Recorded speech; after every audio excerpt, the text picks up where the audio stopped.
You're tuned into Why America. I'm Leeja Miller. On Monday, Trump signed a new executive order titled Prosecuting Burning of the American Flag.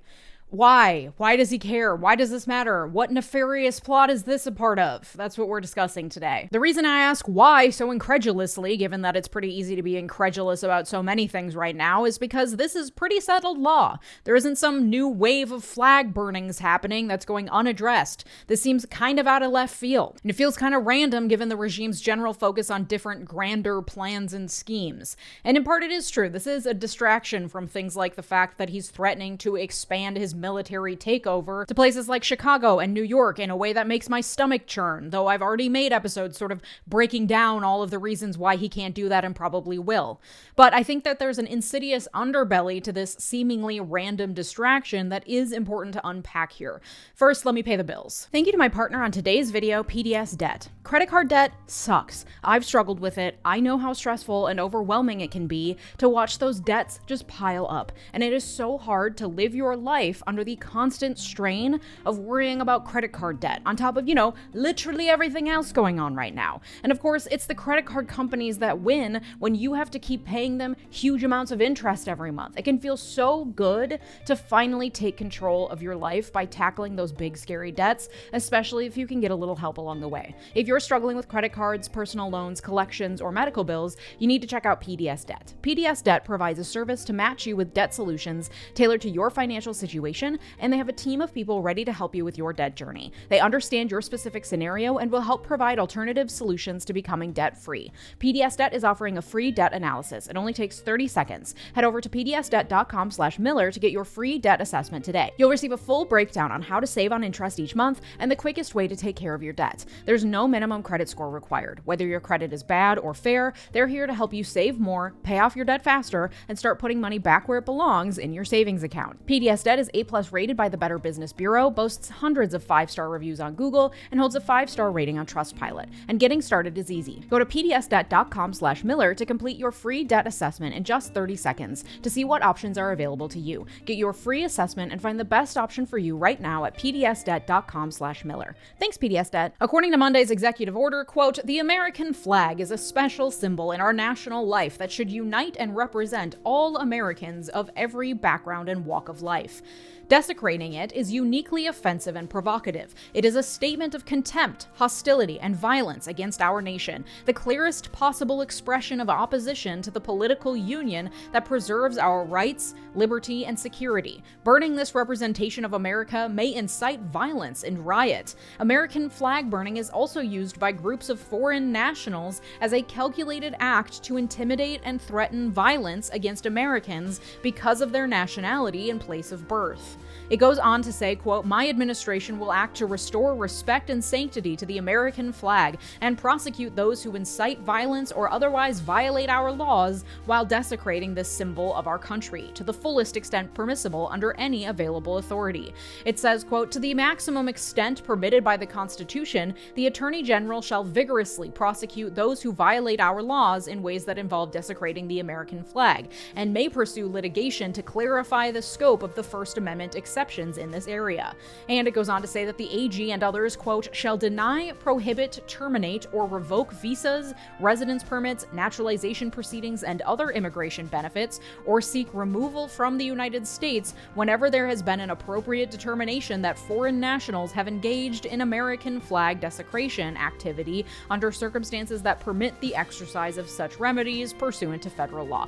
Two issues with this one. One is that it is already a crime to violate laws while burning the flag. 𝗖𝗎𝗍𝗪 sums it up well in his great piece in The Nation today, quote, "It is already the case that you can be prosecuted for doing an illegal thing unrelated to expression, even if you are also doing a legal thing under the First Amendment at the same time. I could be prosecuted for murder while wearing a corsage. I might argue in court that I have a First Amendment right to wear flowers on any part of my body, Your Honor, and I would be right, but the judge would likely say, 'Sir, you are here for the gun in your hand, not the flowers on your wrist. Motion to dismiss denied.'" So if, for example, example, you light a flag on fire and burn down the whole building, you can be tried for arson. That is already the case. No executive order was needed to clarify that. It's also the case that you cannot be prosecuted for the act of burning the flag. And the executive order doesn't deny that or try to rewrite the Constitution on that, which is honestly surprising given how they've attempted to do that with a lot of other parts of the Constitution so far. It acknowledges that there is an extent permitted by the Constitution, meaning constitutional limitations on these prosecutions. But it also invites Pam Bondi to, quote, pursue litigation to clarify the scope of the First Amendment exceptions in this area, meaning bring cases up to the Supreme Court to give them another opportunity to overrule themselves in Trump's honor. The case in question is Texas v. Johnson. At the 1984 Republican National Convention in Dallas, Texas, as Ronald Reagan was being chosen as the official nominee of the Republican Party for his re-election, a man named Gregory Lee Johnson set a flag on fire outside the convention hall. It was the culmination of a demonstration that included marching through the streets of Dallas, staging die-ins to protest nuclear war, and small acts of vandalism that Johnson did not participate in. The burning of the flag was meant to protest the presidency of Ronald Reagan and the international wars and aggression instigated by the United States. According to the Supreme Court opinion, quote, no one was physically injured or threatened with injury, though several witnesses testified that they had been seriously offended by the flag burning. The court goes on to say, quote, of the approximately 100 demonstrators, Johnson alone was charged with the crime. The only criminal offense with which he was charged was the desecration of a venerated object in violation of the Texas Penal Code. After a trial, he was convicted, sentenced to 1 year in prison, and fined $2,000. He appealed his conviction on the grounds that it violated his First Amendment right to free expression, and he won his appeal. The appellate court stated, quote, recognizing that the right to differ is the centerpiece of our First Amendment freedoms, a government cannot mandate by fiat a feeling of unity in its citizens. Therefore, that very same government cannot carve out a symbol of unity and prescribe a set of approved messages to be associated with that symbol when it cannot mandate the status or feeling the symbol purports to represent. It went on to find, quote, serious offense occurred, but there was no breach of peace, nor does the record reflect that the situation was potentially explosive. One cannot equate serious offense with incitement to breach the peace. Texas already had a statute that criminalized breaching the peace. This additional flag burning statute was specifically aimed at the desecration of the flag, separate from any breach of any peace, okay? So that's what happened in the lower court before it got to the Supreme Court. And stick with me here because I think that this is important and it's interesting in the context of where we are currently in this country. And also, this Supreme Court is likely going to overturn this case if another flag burning case makes its way up to them, which Trump is begging for. So this is important precedent to know. The Supreme Court analyzed whether this conviction was an unconstitutional infringement of Johnson's protected free speech rights. First, it determined that the burning of a flag is in fact expression. It is a form of speech, even if it is not spoken. The act must display an intent to convey a particularized message, and there must be a high likelihood that the message would be understood by those who viewed it. Given the context of the protest, the culmination of chants, marching, die-ins, and clearly articulated political opinions, the burning of the flag in that context clearly was meant to convey a message. And the use of the flag itself was, as the court said, pregnant with expressive content. Quote, symbolism is a primitive but effective way of communicating ideas. The use of an emblem or flag to symbolize some system, idea, institution, or personality is a shortcut from mind to mind. Causes and nations, political parties, lodges, and ecclesiastical groups seek to knit the loyalty of their followings to a flag or banner, a color or design. Because of this, quote, the expressive, overtly political nature of this conduct was both intentional and overwhelmingly apparent. Okay, so he intended to communicate something in a particular context in a way that was easily understandable to all who witnessed it. This is expression. Therefore, the First Amendment is implicated. However, that doesn't mean it's automatically protected under the First Amendment. There are plenty of things that are not protected under the First Amendment. Defamatory statements, obscenity, threats, incitement of violence, and riots. None of that is protected by the First Amendment, even if it counts as speech. So the central question to determine whether a law violates the First Amendment is whether the governmental interest furthered by said law is unrelated to the suppression of free speech. So they didn't pass the law to suppress free speech. It serves a purpose disconnected from the expression.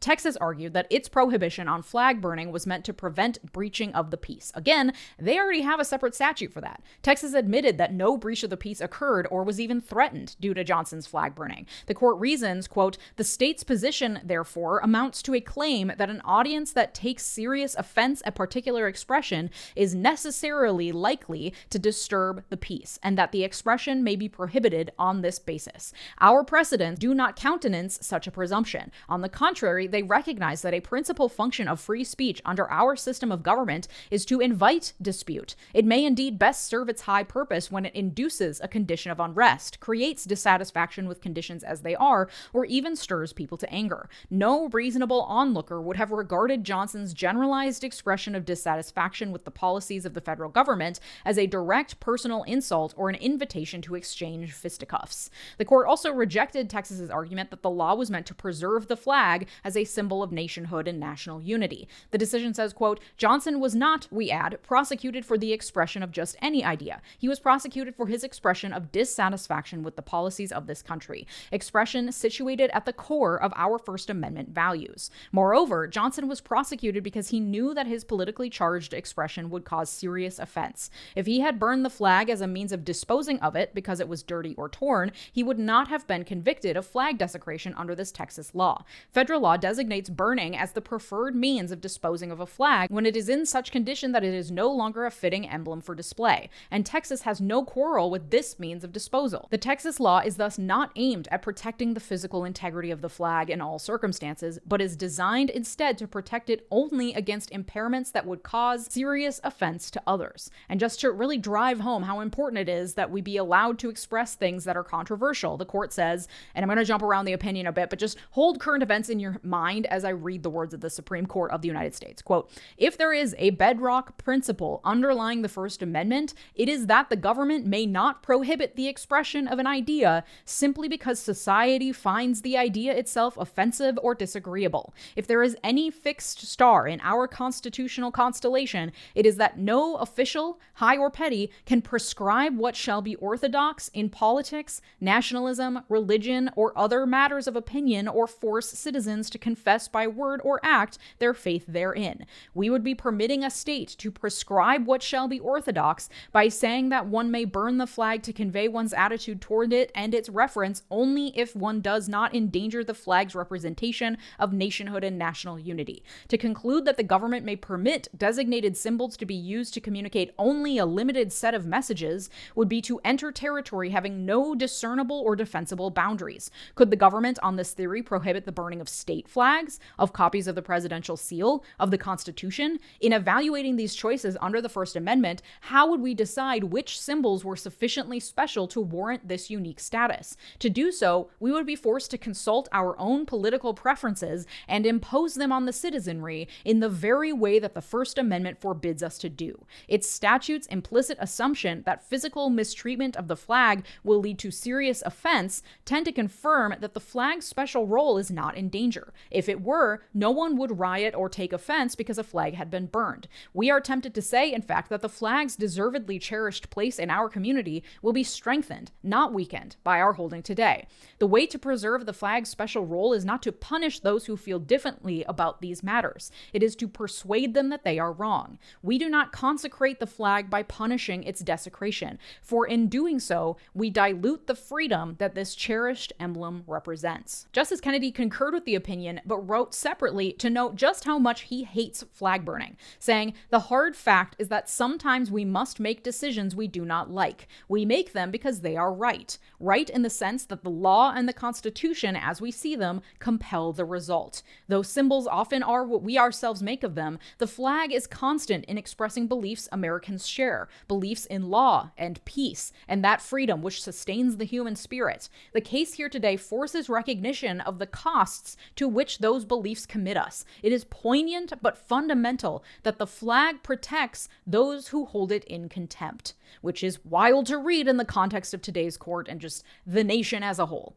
The decision was 5-4, with conservative Justice Antonin Scalia joining the majority. The dissent, written by Justice Rehnquist, however, is also important, especially given the fact that yesterday, J.D. Vance tweeted, quote, Texas v. Johnson was wrong and William Rehnquist was right. So let me just take some time to explain why Rehnquist very much was not right, he was wrong, and J.D. Vance is wrong. Much of the dissent is dedicated to just showing how revered the U.S. flag is. He uses pages and pages to quote the Star-Spangled Banner and other flag-related poetry, concluding, quote, "But the court today will have none of this. The uniquely deep awe and respect for our flag felt by virtually all of us are bundled off under the rubric of designated symbols that the First Amendment prohibits the government from establishing. But the government has not established this feeling. 200 years of history have done that. The government is simply recognizing as a fact the profound regard for the American flag created by that history when it enacts statutes prohibiting the disrespectful public burning of the flag." Which, like, first of all, he's taken a lot of liberties by saying that virtually all of us feel awe and respect for the US flag. I'm not sure who's included in us in that statement, but that's a leap unsupported by anything he presents in his argument. And the government has absolutely worked to establish those feelings. I did not, of my own free will as a 6-year-old, look upon the US flag hanging in my first grade class and think, damn, I wish there was some sort of Pledge of Allegiance I could recite while looking at that thing, because I am feeling moved of my own free will to pledge my allegiance. 200 years of a very curated version of history attempts to teach us awe and respect for the flag, and still, there are many people, in 1989 when the decision was written, and even more so now, who do not feel the feelings of patriotism and reverence that we are supposed to feel when we look at that thing. I feel nothing besides some vague shame. I wouldn't be caught dead hanging that thing from my house because of everything it represents and the type of people I would be associated with who tend to revere the flag. Hanging a flag outside your house in today's day and age sends a very clear message, and I would hate to have my neighbors think I approve of that message. That's embarrassing. So when Rehnquist argues that virtually all of us feel deep awe and respect for the flag, and therefore it deserves a special category all of its own so no one can burn it, that wasn't true when he wrote it, and it's arguably even less true now. He goes on to argue, surely one of the high purposes of a democratic society is to legislate against conduct that is regarded as evil and profoundly offensive to the majority of people, whether it be murder, embezzlement, pollution, or flag burning. Right, one of these things is not like the other. First of all, I'm not going to even justify comparing flag burning to murder with any sort of analysis. But people, generally speaking, don't embezzle money as a form of expression to express a political opinion. BP didn't spill millions of gallons of oil into the ocean in an act of political expression. Saying that it's a democratic society's duty to legislate against murder and flag burning equally is fucking stupid. Justice Stevens wrote a separate dissenting opinion in which he said, quote, "Sanctioning the public desecration of the flag will tarnish its value, both for those who cherish the ideas for which it waves and for those who desire to don the robes of martyrdom by burning it. That tarnish is not justified by the trivial burden on free expression occasioned by requiring that an available alternative mode of expression be employed." Oh, so free expression is trivial now. Interesting. And this is an argument I saw pop up a lot in my research, the argument that it tarnishes the value of the flag to let people burn it, and that there are other alternative and equally effective ways of expressing the same idea without having to burn the flag. And I think in this, the majority opinion does a good job of arguing that the very fact that a burnt flag is controversial, that makes people feel deeply offended, speaks to the reverence a lot of people do feel for it. If it wasn't, no one would care or feel anything when a flag is burnt. As a testament to that, even I feel things when I see an image of an American flag on fire. I don't give two shits about the flag normally, but I understand the deep symbolism and what it means to other people, what it's meant throughout the history of this country, and I'm reminded of that when I see a flag on fire, just as much as I am able to take in the protest and the dissent which the burning flag symbolizes, which also supports the argument that no, there is no alternative means of communication that would do the same thing without burning the flag. Because of the flag's centrality to the symbolism of this country, because of the power of its symbolism and the power of the symbolism of setting it on fire, there is no speech, no protest sign, no other act that a person can do that will convey that message as clearly and effectively as setting the flag on fire. It is a very powerful, clear, stark, effective form of political dissent, and that is exactly why Trump is intent on getting rid of it. Flag burning had precedent in this country long before Gregory Lee Johnson lit the flag on fire in front of the 1984 Republican National Convention. It was a powerful symbol at protests against the U.S. involvement in the Vietnam War in the 1960s, and at no time was the flag more deeply symbolic than during the Civil War. At that time, the First Amendment had not been interpreted to protect flag burning, and martial law was pervasive throughout the country. People were prosecuted and even even killed for removing, tearing up, spitting on, and burning the flag. Many, many more were arrested, court-martialed, and imprisoned for the duration of the war, ordered to do hard labor as punishment for even just speaking ill of the flag or mistreating it in any way. I found an interesting article from the Federal Lawyer magazine, it's linked in the sources, that listed a number of stories of people being prosecuted for any number of quote-unquote crimes against the flag. Quote, Thomas Richardson, a recruit in the 6th California Volunteers, was playing a game of cards on Christmas Eve, 1863, when one of his comrades waved the flag over the table. Annoyed, Richardson blurted out that that flag is not fit to wipe a man's ass with. I have no respect for the American flag. At his trial, Richardson claimed that he was drunk, but other witnesses testified that he had been sober. The court found him guilty and sentenced him to be dishonorably discharged from the Union Army and confined at hard labor on Alcatraz Island for 1 year. In another instance, quote, in December 1864, John Watkins of Baltimore County, Maryland, was tried before a military commission for stealing and destroying an American flag that hung on the home of a local politician. For these indiscretions, Watkins was found guilty of conduct tending to incite insurrection and encourage rebellion, and was sentenced to hard labor for 3 years. I don't know about you, but I personally am not interested in going back to a time when saying I'd wipe my ass with the US flag could land me 3 years of hard labor at Alcatraz. But that does appear to be the future Trump wants, especially if you're brown or an immigrant. The executive order he signed clearly states that immigrants would be in danger of losing their status if found to have burned a US flag. Just to clarify, the First Amendment does apply to immigrants as much as to citizens. Just so we're clear, people really think that fundamental constitutional protections only apply to citizens, but if they were to just pick up a copy of their pocket constitution, they would find that that is not the case. You don't even need to know Supreme Court precedent. The plain language is very clear that it applies to everyone. I'll turn back to that 𝗖𝗎𝗧𝗛𝗏 piece in The Nation for a good summation here. Quote, like all things with Trump, I think this is a way to give him another excuse for deporting people in his ongoing attempt to ethnically cleanse the country. And I think the Republican justices on the Supreme Court will, as per usual, give Trump what he wants. Quote, the current Supreme Court has shown no respect for its own precedents, even the ones it laid down only a few years ago. This gang of Republicans masquerading as judges will have no problem overturning a 36-year-old case that their side only barely lost anyway. If the Republican supermajority wants to make flag burning unconstitutional, they certainly can. Ms. warns, I think presciently, that the veteran who was arrested on Monday for burning the flag across from the White House in protest of this anti-flag burning order could very well be the test case Pam Bondi will pounce on to get this before the Supreme Court, though he was technically arrested for lighting a fire in a public park, which is a content-neutral prohibition unrelated to the burning of the flag itself. And it is well within the realm of possibility that this court could, quote, rule that the white combat veteran who burned the flag to protest an executive order against flag burning was exercising his free speech rights, but hypocritically say that the Muslim who burns a flag in New York City to protest U.S. involvement in the Middle East is terrorizing Americans and trying to cause a riot. That is, I think, where this is all headed. This is just another layer in the plan to create the pretext necessary to send in the troops. The moment a flag is set on fire at a protest anywhere in the country, they can swoop in, point to this executive order and say, no, this wasn't protected speech because it was clearly meant to incite violence. Never mind if it was, never mind if any violence was actually incited, never mind that in my research for this episode, despite reading about a lot of hand-wringing about incitement of violence, I never read a single account of some violent mob forming in response to a flag being burned.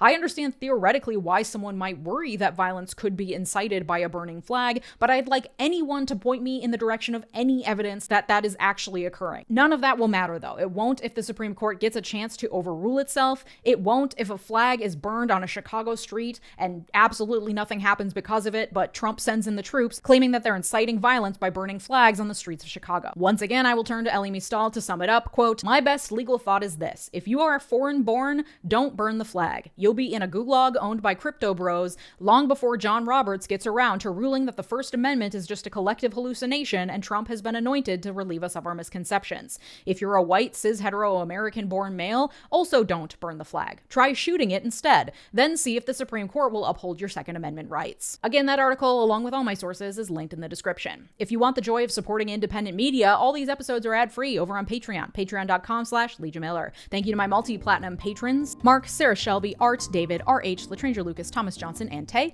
Your generosity makes this channel what it is, so thank you. If you liked this episode, you'll like the one from Monday about whether Americans can flee America and seek asylum elsewhere. Thanks so much for watching. Have a good day. Bye-bye!